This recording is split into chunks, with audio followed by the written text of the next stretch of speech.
This week's Torah portion is Shoftim, and we're still continuing in the book of Deuteronomy, and this is Moses talking to the people before they go into the land of Israel. We just began the month of Elul, which is the month preceding Rosh Hashanah and Yom Kippur, and it's a very big month. So I want to tell a story. I want to tell a story about a group of prisoners who are inside a prison, and they were anxious to get out, and they dig a tunnel to get out. It takes them many, many, many weeks to dig this tunnel. In the middle of the night, they decide they're going to escape. This is the night they're going to escape. So they travel through the tunnel and they escape. One of the prisoners decides at the last minute he's not going to go. He stays in the prison cell. And in the morning when the guards come around, they come into the cell and they say, "What are you doing here? Where's everybody else?" So he said, they all escaped, but I decided I kind of like it here. So I'm going to stay in the prison cell. I'm going to stay in jail. And it sounds like a ludicrous story. Like, why would this guy not want to escape? It makes sense that you wouldn't want to be inside a prison cell. And I think it's an analogy to think about this month of Elul. We're running into a sanctuary in time. Elul is like a sanctuary in time. It's a place in time we go to self-reflect, to work on ourselves, to change ourselves. As I mentioned, this is the month that precedes Rosh Hashanah. Rosh Hashanah was the day that Adam and Eve were created. So therefore, 6 days before that was the day the whole universe was created. And therefore, before that, what was before the creation of the world? There was the beginning. There was nothing. There was God, only God.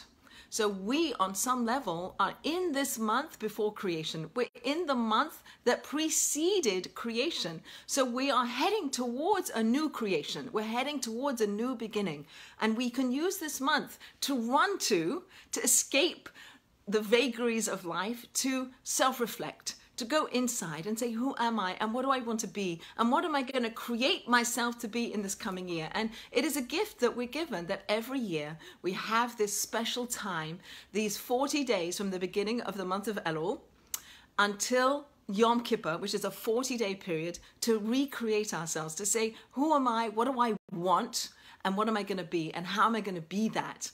And the 40 days is a very significant number. And if we look back in our sources, there was a lot of things that happened in a 40-something period, the 40 days that Moses was up on Mount Sinai getting the Torah, 40 years that the Jewish people were in the wilderness, creating themselves ready to be able to enter the land. It was 40 days that the Noah's Ark was sailing in the water as the new world was beginning, as the old world was done, and we were going to have a new world. That was 40 days and 40 nights. There are 40 units of water in a mikveh, and a mikveh is a body of water that can transform us, that can change us. So we're in a 40-day period where we understand we can change ourselves, and we read these different Torah portions in this period. And this one that we're reading this week, Shoftim, begins with this very famous saying, which is, justice, justice will I pursue.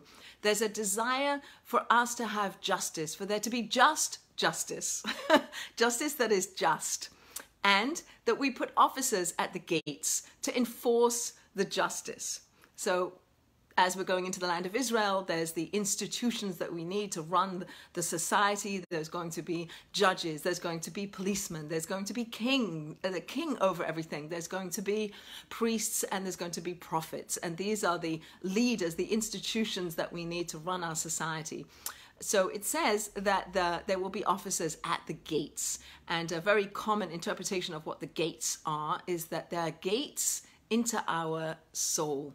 What is it that we allow in, and what is it that we block out? So we use our eyes, our nose, our mouth, and our ears to let things into our our world, into our souls. So what do we look at? What do we listen to? What do we smell? What do we eat? What do we take in? What do we say? All of these gates that we have, that are our perceptions, are the ones that we get to guard. What is it that I'm going to allow in? And what is it that I'm going to block out? Because I want to be the best person I can be. And this is the time to recreate ourselves. This is the time before Rosh Hashanah, in the month of Elul, which we have escaped from because we don't want to be like the prisoner sitting in the prison cell, very complacent complacent, very happy with our lot, saying everything's fine, I don't need to change, I don't need to move, I'm going to just stay over there and just live my life out. No, we want to be people who escape the prison of complacency, and work on ourselves and change ourselves and become something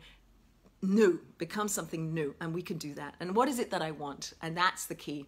So another thing that we read in this week's Torah portion are 3 categories of people who are exempt from fighting, from going to battle. So as the Jewish people have to fight to hold on to their land of Israel, the promised land, there are 3 categories of people. There are actually 4, but I want to highlight 3 of them who are exempt from going into war. They are the man who built a house and hasn't yet inaugurated his house, hasn't yet lived in his house. He doesn't have to go to war. The man who planted a vineyard and the vineyard hasn't yet had a crop. He's not had the pleasure of taking the grapes off his vineyard. He doesn't have to go to war. And the man who is betrothed to be married and isn't yet married, he doesn't have to go to war. So the categories of people who are exempt from war, from battle, from being in the Israeli army are people who are builders, people who are planters, and people who are procreators and relationship builders. And when you look back at the beginning of time, that is exactly what God did when God created the world. God created the world, created a home for us to live in. God planted a garden for us to live in, planted. He's a builder and a planter. And God created Adam and Eve, people to have a relationship with each other and to have a relationship with the divine. So relationship builder. And those 3 categories of people don't have to go to war. They are doing life-affirming actions in the world. They are being godlike. They are building, planting, and procreating, and building relationships. And that's the foundation of our world. I heard an amazing story that happened this week. Actually, it started 2.5 years ago, where there was a young couple who were attacked, a terror attack outside of Jerusalem. And it's a Jewish couple, and the wife was severely injured. She was 7 months pregnant at the time. She went and they were taken to Shaarei Tzedek Hospital, where she delivered her 7-month-old baby early. Obviously, it was a cesarean section. It was born early. 7 months was how long the baby had been gestated for. And the baby was born, and 3 days later, the baby died. And it was very sad. The mother recovered, went home. And just this week, that same couple delivered in the same hospital, in Shaarei Tzedek Hospital. They delivered a healthy baby boy.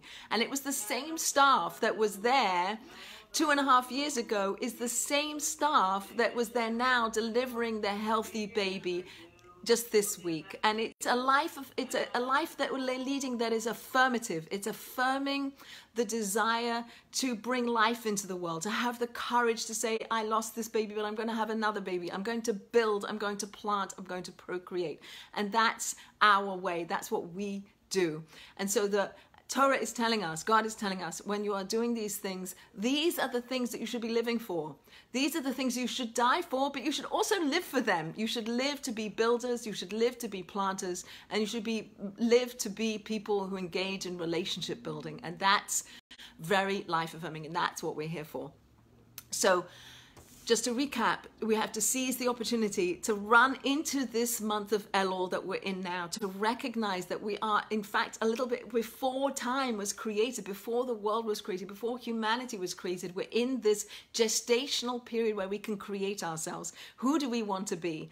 Are we going to be people who build, who plant, who create relationships with each other? Are we going to break free from the prison of complacency? And what are we going to allow in? What judgments do we have about ourselves, about others, about God? Are we able to like use our senses to filter out the things that we don't want to influence us and the things that we do want to influence us, and use those to transform ourselves and build ourselves? One other saying in this week's Torah portion, it says that we should be whole with God. We should be tamim. We should be wholesome. And we look back in our Torah, the first person who was described as an ish tam, as a wholesome man, was Jacob, our forefather. And it says that Jacob was able to synthesize. He was able to take the character traits of Abraham, his grandfather, who was kindness and giving and just overabundantly giving.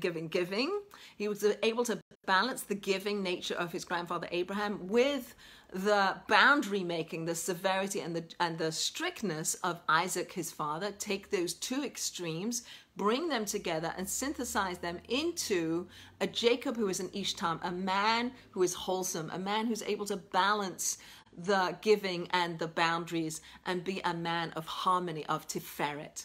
And on some level, I think that's what we're enjoying to be. We're enjoying to somehow find that balance where we are whole with God, where we're innocent in our relationship, where we understand God has our back, that God is there to look after us, to help us, to bring us forward. That on some level, the judgment that we go through isn't only a judgment of all the things I've done wrong and I have to regret all the things. And yes, we have to do all those things, but it's also a judgment of how it is that the year ahead is going to be. What is it that each one of us needs to be the best person we can be in the year ahead? And we're judged for that. What is it that you need to bring out the best you can be in the year ahead? And that's another form of judgment that we get judged on, a positive one, a one of saying, what is it that you, life circumstances and things that happen to you in the coming year that you'll need to be the best you that you can be. So we're enjoying to be whole. We're enjoying to be somebody who runs out of a place where we're constrained, like the prison cell, like not to be complacent and to run out and to run into this month of Elul and recreate ourselves and be people who are whole, who are not fearful. We have awe of God, we have love of God, we have capacities to build and plant and create relationships, to be God-light, to shine our light out. And that's the charge of this month of Elul. And above all, let's live our lives for things that we're willing to die for.